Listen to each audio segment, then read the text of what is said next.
Welcome to the informative new OPPO Reno8 Lite, and I'll show you the fingerprint scanner test on that device.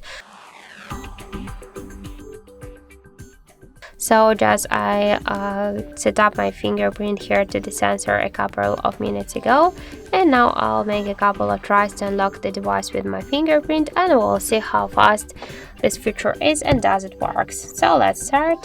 1, 2, 3, 4, 5.